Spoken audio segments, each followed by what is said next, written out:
What is up, Starseeds? I'm Sid, and today we are going to be talking about planting with the moon cycle, planting with the moon phases. We're gonna get into zodiac signs at the end of this video too, if you're interested in that. Lots of cool stuff today. This is a subject that I heard about, I think for the first time last year. Alexandra, the girl who bought land in upstate New York and had the Amish make her a barn. She mentioned this in one of her videos and I was like, oh my gosh, that sounds so cool. She mentioned this book, The Old Farmer's Almanac, so I got a copy for 2025. I skimmed through every page in that book and it looked like there were only 2 pages that really talked about planting with the moon cycle. Now I may be mistaken, but those 2 pages were not enough info for me. They told me days in 2025 that would work to plant certain vegetables, and they give you like a week or 2 weeks of a time span on when would be ideal. But you know me, I need to know why. I'm very curious and I need to research this topic further, so I dove into it. First of all, why would planting with the moon phases be beneficial or do anything at all? Now, you know me, I'm into spirituality, I'm into astrology, and I have done a video in the past about when to do what according to the moon phases if you want to embody those archetypes of the moon, mainly geared towards women and their feminine moon cycle, but really about everybody doing everyday things in life. Also, the last video I made was on a potential homeschooling schedule, but really just when to do what according to the days of the weeks and their planetary archetypes. This video is even less heebie-jeebie than that, I promise you, because scientifically, the moon affects the tides. Now, does this affect the water in the soil? That is up for debate, but many ancient civilizations swear by this. Throughout history, there have been references made to planting with certain moon phases. We know that our ancestors are amazing gardeners. I feel like most of us have lost touch with that, but this is still a well-known practice today among farmers.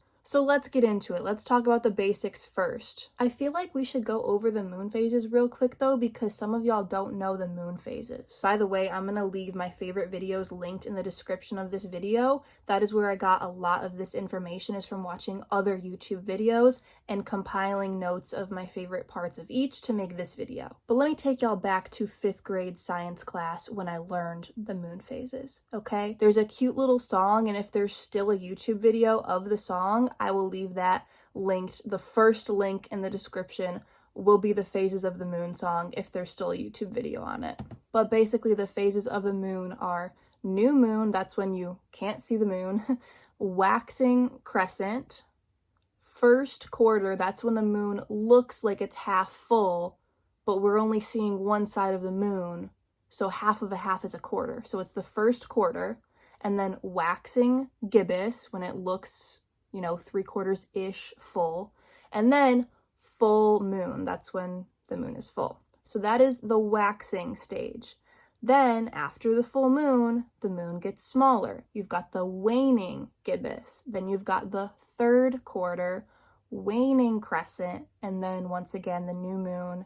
So that's the waning, then we go waxing, waning, waxing, waning, new moon, waxing to full moon, waning to new moon. And we do it all over again, okay? The moon cycle is about 28 days. Because we're going to be talking about zodiac signs at the end of this video, I just want to say real quick that there are 12 zodiac signs that I use. The moon goes through those 12 signs every 28 days. Therefore, the moon is in one zodiac sign for about 2.5 days before switching to the next sign in the zodiac. That was all just for reference real quick, but now let's get into this information. Just to be basic, it's said that when the moon is waxing, like from the new moon to the full moon, that's when above ground plants are going to do better, especially above ground leafy green plants. Also, cuttings will do better. This is because the water levels are higher, and just astrologically speaking, you know, we're starting up new things when the moon is waxing. We're getting things going. When the moon is waning from the full moon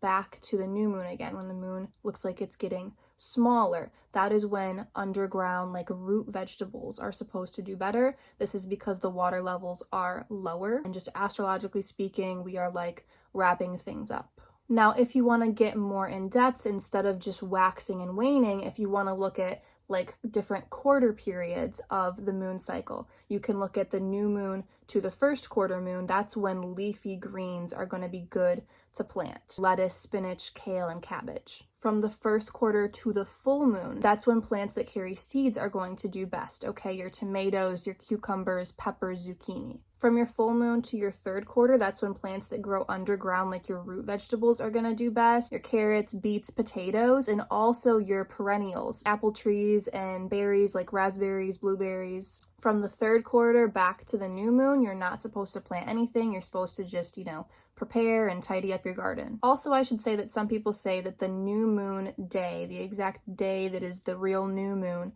people say not to plant anything, just kind of take that time to prepare, maybe tidy up your garden. That's a day of rest, okay? Also, that might be when a girl's getting her period. That first day, she's supposed to just rest and look within. Now, to do a quick recap and add some more context, for most things that you guys are probably looking to plant, the time when the moon is waxing from the new moon to the full moon is going to be, the best time to plant things. That's when the vegetables are going to do the best, with the exception of possibly like carrots and potatoes. But when the moon is waxing, okay, especially from the new moon to the first quarter, that first half of the waxing phase, the moonlight is increasing, and that's when there is the strongest gravitational pull.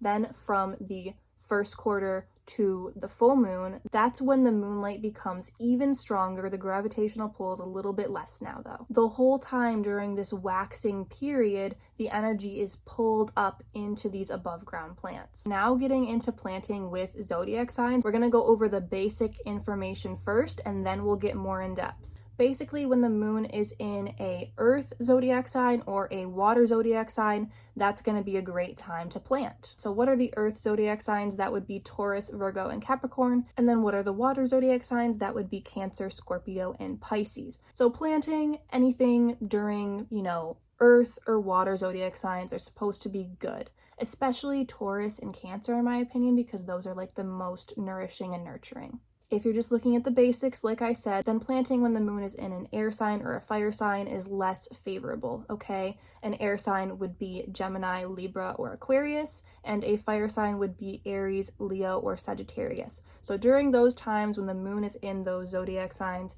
you're supposed to just, delay planting. Now, if we want to go more in depth into this whole zodiac sign theory, we're going to need to know the 4 categories of plants. You've got plants with leaves. I'm going to look at my notes here. You've got lettuce, spinach, kale, cabbage, rhubarb, watercress, chive, dill, basil, parsley, dandelions, and then like shrub bushes. Okay, so that's the plants with leaves category.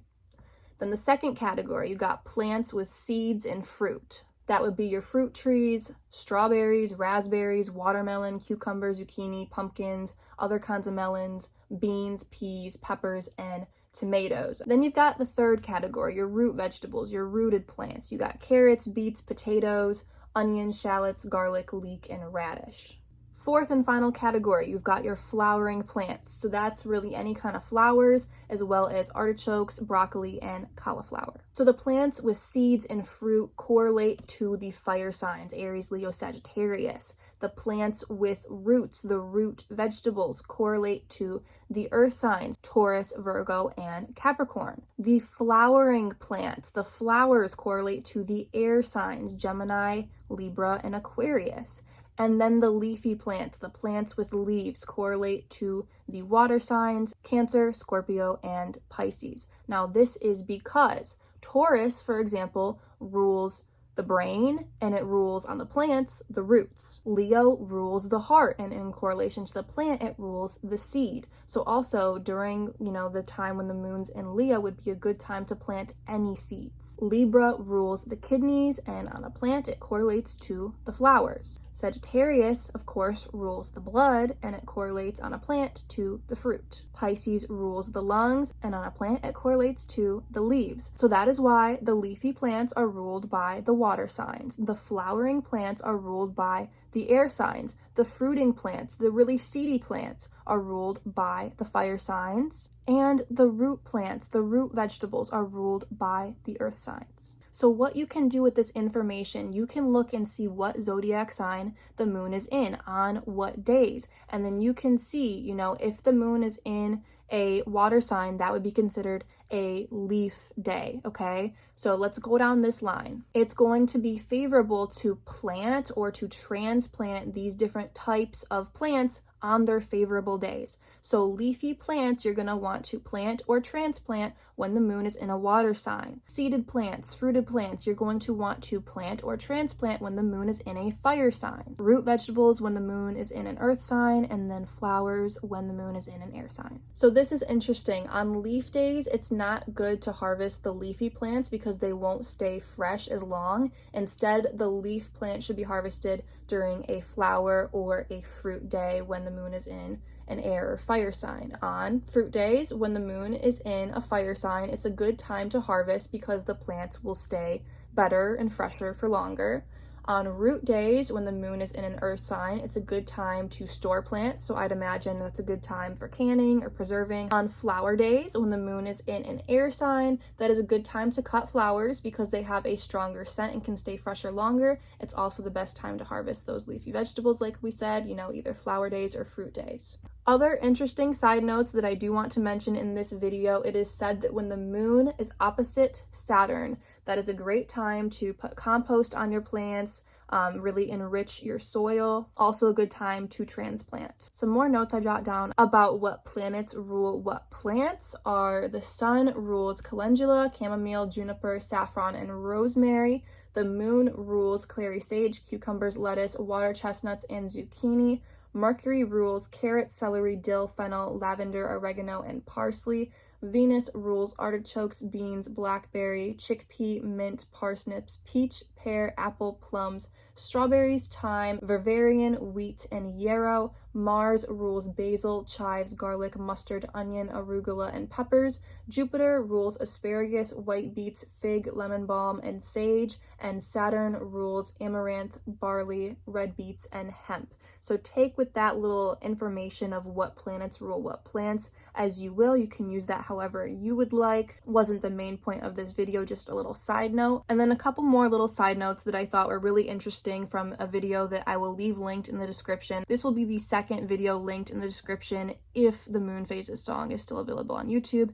If it's not, then this will be the first video linked in the description of this video, because this lady put together such an amazing slideshow, and like I said, a lot of my information is from that slideshow and that information she talked about. So she mentioned that the air in gardening, if there is not enough air, that will lead to disease on the plants, or if there's too much air, then it's going to dry the plants out and dry the soil out. Certain herbs that you can plant next to certain vegetables are basil by tomatoes, beans, peppers, and asparagus, chives by carrots and tomatoes, rosemary by beans, cabbage, and carrots, dill by lettuce, onion, and cabbage, coriander by potato, mint by cabbage and tomato. And the reason why you would do that, why you would plant this herb by these vegetables, is to help keep certain pests away, to help keep certain disease away, because some of those herbs repel certain insects that are prone to get on those specific plants. Last little tidbit of information is about beekeeping. If you guys keep bees, I am planning to in the future, but do not currently.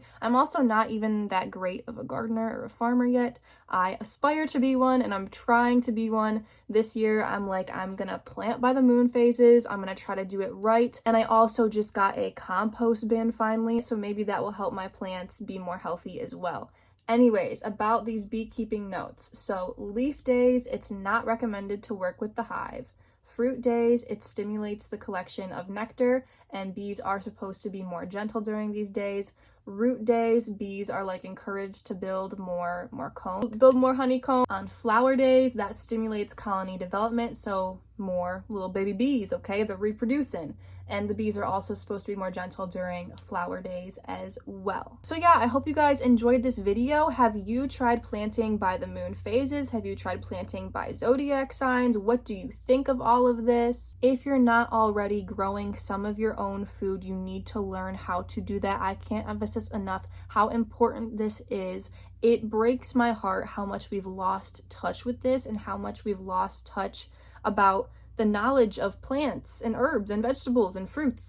Come on, this is what we need to survive, are these plants, yet we don't know much about them, and that's really sad. So I really want to get more into herbalism, really want to get more into growing my own food and herbs, as well as apparently flowers, because planting certain flowers next to certain vegetables can help them grow better. It's not just to look pretty. So yeah, the more you know. Hope you guys have an amazing day. I love and appreciate you guys so much. Peace out.